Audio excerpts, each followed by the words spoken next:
Hello everybody, I am Andy and today we are talking about your mom. Just kidding, I'm sure she's a lovely lady, but we are not talking about your mom today. I wish we were. I love moms, I love my mom. We could talk about moms another time, I guess. Today we are talking about tips for designing each room in your house, or my house, or your friend's house, whoever's house. Let's talk about it. I am going to be going through each room, the main rooms of the home, and these are my top tips, my top things to consider when designing these rooms. There's really two categories ultimately of all these things, and some things belong to both categories. We've got luxury and we've got practicality. Whether things are going to be making the home feel more luxurious, more even just cozy and comfortable, things that aren't necessarily necessary, and then things that are just mainly practical. It doesn't really add to the look of the room, but really adds to the practicality of your life. Let's start off in the living room. I currently actually am just working on changing the layout of my living room. It was very centered around the TV, but I'm changing it into more of like a conversation area. Just for the times that I do have friends or family over, it would be nice to be more in like a circle where we can chat and where everybody kind of has a comfortable place to sit. This is of course practical for conversation, but it also really does add to the luxury of the room. If you look at living rooms that are designed by interior designers in magazines or on Architectural Digest and stuff, it always is in more of a circle. Even if you just add one little chair, if you can just add a small dining chair even, or even just a stool or a bench of some sort, it makes the living room feel more finished rather than, oh, we watch TV in here, so we threw a couch and a TV into the living room. One of the other most important things I think to consider in the living room is a rug. I have seen bedrooms without rugs that still look good. I think you can kind of get away with it in a bedroom because there's already so much cozy fabric on the bed. And so when there's not a rug underneath of it, it still feels fine, especially in a smaller bedroom where you don't really need to create a zone. This already is the bedroom. This is just for the bed. And so we don't need to be creating like a zone on the ground. Although I do still prefer a rug in a bedroom. It makes it feel really cozy, but I don't think that it's exactly necessary all the time, especially if you're going for more of like a minimal bedroom setup. However, in the living room, I just really don't think you can get away without it, especially because there's often lots of things going on in the living room. There'll be like a credenza, maybe you have a little record player table, or even a desk in some living rooms. And so it's nice to section off the seating zone with a rug that goes under all of the seating to make it like, this is the zone. This is the hangout zone. This is the living room zone that we chill in, that we watch TV in, that we play games in. We do whatever we're doing it on this rug. And lastly, another most important thing to consider in the living room is your side tables, your coffee tables. You want people to have a place to put their drink, their snack, their book, whatever they're doing in the living room. If you have a chair that isn't exactly close enough to the coffee table or any of the other side tables, even just having like a little pedestal, like a little stool, something like that you can put your drink down on. It's really important, I think, for the practicality of the living room. Let's move into the dining room. I don't have too many things to consider for the dining room. I feel like often people don't even have a separate dining room. It's just kind of an extension of the kitchen. But even if you do have a dining room, there's not much to put in there. Maybe if you have like a bar cart or something if you like drinking, but otherwise you pretty much just have your table, your chairs, and maybe some accessories here and there. And so of course, the most important thing to consider is the comfort of those chairs and that table. I have been through many a dining chair for our place, and lots of them we actually ended up getting rid of just because they weren't very comfortable. Like, I liked the look of them. They seemed like they were going to be great. And then it's just not comfortable to sit in a chair that feels like it's either going to break or just isn't comfortable. Same thing with this banquette that I made. I had to redo the foam because the foam was too soft. It wasn't comfortable to sit on it because you were just like sinking into it, and then you were too low sitting at the table. You want to be at the right table height and having like a very sturdy, robust table. You don't want to feel like anything is about to fall apart in the dining room, that's for sure. The only other thing that I would say to consider in the dining room is interesting art, where it's fun to have some interesting art or little trinkets or something like that in the dining room, more so for conversation starting or just for people to look at while they're eating. What if they don't want to talk to you and they just want to look at some art across the table? Nextly, we have, is nextly a word?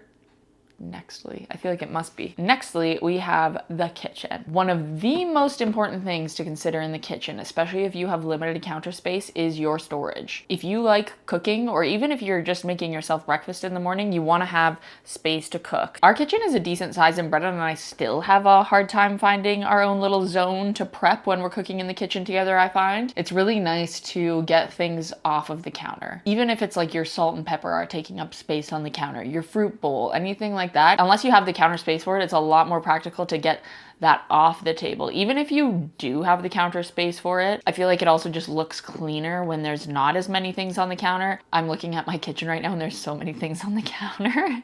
So do as I say, not as I do. Obviously you want to have like maybe like a little salt dish or the place to put your spoon, like practical things that you do want out on the counter all the time, sure. But if you're not using an appliance every day, I would say get it off the counter. If you don't have that much counter space, I would say get a hanging fruit basket so your fruit is lifted up off the counter. That creates some more counter space. Obviously cabinets are a lot harder to put in, so this is where I'm totally open to just putting the shelf up, getting some things off the counter. However, I do prefer closed storage in a kitchen. I really don't like clutter in a kitchen. Cooking is already overwhelming. I feel like we don't need any more clutter in there. Kitchens are tricky though, because you also want it to look nice and have some nice decor, but it's just not practical to have too many things out on the counter, I feel like. And I feel like that's the struggle that I have. Another really important thing to consider in the kitchen, this is just strictly practical, is sharp knives. I've been to too many people's houses where their knives are not sharp, and it's dangerous, okay? If I'm trying to slice through a tomato and my knife slips off that tomato and goes through my hand, I'm gonna be going to the hospital probably.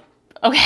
And we don't want to deal with that. We want to just cook our meals safely. You really want your knives to be very sharp. It makes the cooking experience so much more enjoyable. And you don't need to buy new ones when your knives get dull. We actually have a hand sharpener. It's just like a thing that has 3 little sharpening blades in it, and you can just slide your knife through it a few times and bada bing bada boom, it's sharp again. My last tip to consider in the kitchen is seating, and not for dining, but for someone to sit there while you're cooking. If you have someone over for coffee, if you have someone over for dinner, if you have someone over for drinks, if you have someone over with snacks, whatever you're having them over for. Our dining room is actually in the kitchen, so that's just problem solved for us, but I find like Brendan will sit here and we can chat while I'm cooking. Or if a friend comes over for a coffee, I can be making them a coffee and we can still be chatting. They don't have to be like alone in the living room. But even if you don't have your dining room in the kitchen, having a kitchen island with bar stools at it, or even just having a chair in one of the corners of the kitchen is much more practical and also does feel luxurious. It's like you get to have your little buddy sitting there in the kitchen with you.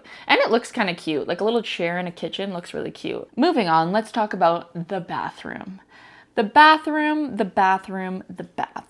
I find I see a lot online, people just have all their things out on the bathroom counter or all their things out on like the back of the toilet. And so one of the most important things to consider in the bathroom, I would say, is storage. And I understand that some people have those pedestal sinks that stinks.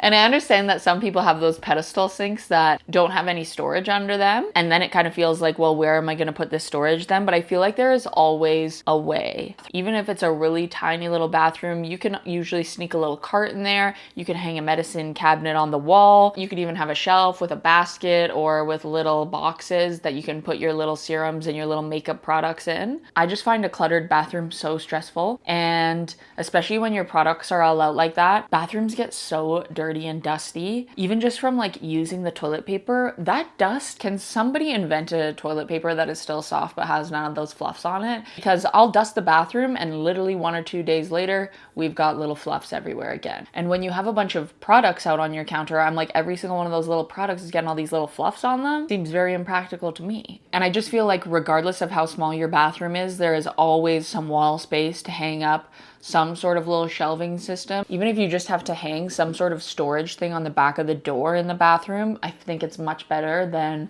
having things out on the counter. Another thing to consider in the bathroom, one of the things that I would say really contributes to the luxury of the bathroom is the towels. I actually only buy waffle towels. We have had some of our towels for 4 years and they're still soft because they're that waffle material. So no matter how many times you wash it, it's just like a soft cotton. Whereas your classic towel that has all those little hairs on it, what even is that material? Towel material? Gets so crusty. We all know the feeling of the crusty towel. So I would say you really need to invest and replace your towels if they're getting crusty, or go for the waffle towels. I really recommend the waffle towels. It's also more sustainable because you don't have to replace your towels as often or ever. I feel like that is one of the areas of the thrift store that I walk down the aisle and I'm like, who is buying these crusty old towels? This is not sustainable at all. Surely nobody's coming in here to get these crusty towels unless they're going to the dog shelter or you're just using them as like rags in the garage and then throwing them out once they're covered in oil or stain or something. I don't know who is using these crusty old towels. I feel like they're just a waste. The third and final recommendation I have for the bathroom is to have a hand soap and a lotion on the counter. Of course, it feels so luxurious to have a lotion on the counter. And even if you just buy like a bottle like with the hand pump, IKEA actually has nice glass ones with a white top. That's what I have. And then you can refill your lotion and your soap, which I prefer it being in a nice bottle like that anyways, because since it's out on the counter all the time, I just don't want to have like a plastic Bath and Body Works soap dispenser on the counter. That's just my personal preference. If you don't mind having whatever brand of one you have on the counter, that's totally fine. Also, some of them, the bottle is actually really nice and cute, but I actually just buy like a big bottle of soap and then I refill my hand soap. And then I also buy big bottles of unscented lotion. The brand that I like is called Attitude. It is supposed to not have as many harmful chemicals and it's like cruelty free and everything. And I always get unscented soap because of course, scents are so bad for your skin. The essential oils and scents in soaps and lotions are really bad for you usually. They're either like irritating to your skin, drying out your skin, they got harmful chemicals in them. So I always go for the unscented lotion, which, I mean, it is just a hand lotion. You could have like a fun smelling thick cream in there, I guess. Thick cream. But I prefer to just have the unscented lotion in there that I use all over my body and for my face because of the practicality aspect of it. I come out of the shower, I can just grab a few pumps before bed when I'm tired and I wash my face. Instead of having to like dig through a drawer and find like a cream and take the top off, I just grab a pump and throw it on my face. Otherwise, I know I'm not lotioning as much as I do. So I would highly recommend having a lotion pump as well as your soap pump. It's called a dispenser. Sorry for calling it a pump. And especially for guests, like when you go over to someone's house, it just feels so nice to wash your hands and then grab some pumps of lotion and get your hands all nice and moisturized. I don't like having dry hands, which I do always have dry hands. It's so dry here, but that's why I need the lotion to be very accessible. And the last room we have to talk about, of course, is the bedroom. My first tip is to put the bed in a commanding position, meaning you want your bed to be in the middle of the room. I made this mistake. My bed was off to the side for years and we just put it in the middle of the room and it just makes it feel so much more correct and put together and comfortable in there. Even if your bedroom is small and you only have space for a tiny little side table or a little shelf, it makes it feel so much better if you can try and work your bed into the middle of the room. I also would say that a headboard isn't necessary in a bedroom. I really like the look of lots of bedrooms without headboards, but if you have to put your bed in a corner or up against a wall, I would say definitely get a headboard so that it feels more complete and luxurious. This is the bedroom. This is the bed. With that being said, I would say one of the other most important things to consider in the bedroom is your side tables and your side table height.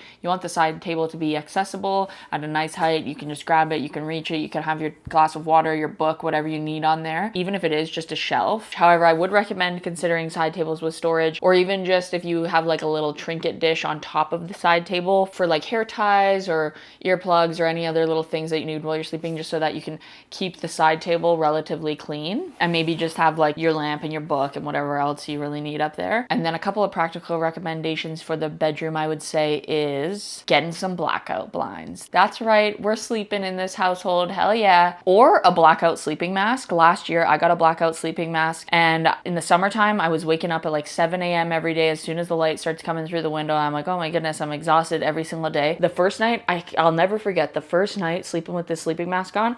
I wake up, I took it off, I was like, oh my God, what time is it? 8:30.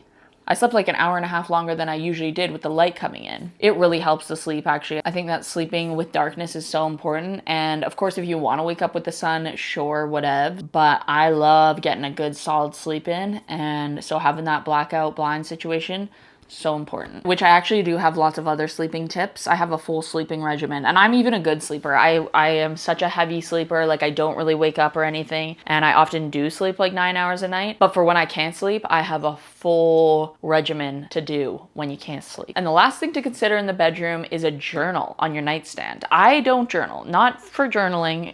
That's not what the journal is for. The journal is so that if you're feeling like the best version of yourself, and you're not gonna have your cell phone in your bedroom, you don't have your notes app next to you while you're sleeping, you got that journal. You reach over, you can jot down anything that you can think of when your mind is racing.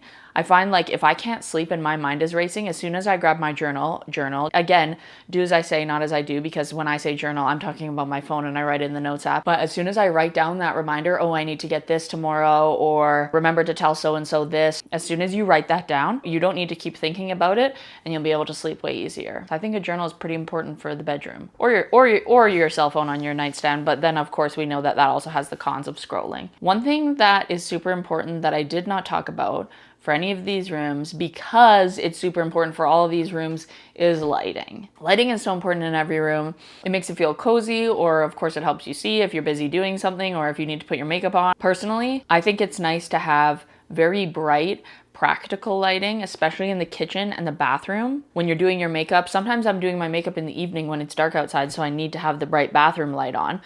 But then when I'm going to bed at night and I'm brushing my teeth, I don't want to have like the bright bathroom light on. So I have an option of just turning on a lamp in my bathroom for when I'm like brushing my teeth or getting ready for bed, or if it's like early in the morning and I don't want to have the bright light in my face. Which same goes for the kitchen. When we're cooking, we like to have like the bright lights on, but then in the evening, if I'm like grabbing a snack or if we like sit down here to eat, it's nice to have just like some moody, calming lighting going on. And same goes for the bedroom and the living room. You want to have different lighting options, plenty of lamps. You want to still be able to see and have some bright options if you're reading a book or whatever, but then also have some dim, moody lighting for when you're entertaining or just hanging in there. It also contributes to a sleep tip, okay? It's really important in the evening to get the lights down dim and only have like a warm lighting. You don't want any of that bright blue daylight, so that you're telling your body it is time to wind down and go to sleep. And in fact, it's time for me to wind down and stop filming this video. So thank you so much for watching. I hope that you learned a few things from my little tippies. And if you agree or disagree, please do comment down below. Let me know what you're thinking, what your thoughts are, or just say hello. Other than that, honestly, I don't really have very many updates for you. Just same old Andy with design on the mind, hanging, doing whatevers. I'm gonna make some bagels, maybe not today, maybe tomorrow. Gonna make some granola bars too. I haven't made granola bars in a while, but I really like making like a tahini chocolate chip granola bar. Might get into that this week. And that's pretty much all I have to report. I'm gonna finish this kombucha, and I hope you have a great day, evening, or night. Wait, evening and night are the same thing. I hope you have a great day, afternoon, or evening, morning, afternoon, and evening. I hope you have a great time, and I'll see you in the next one. Goodbye.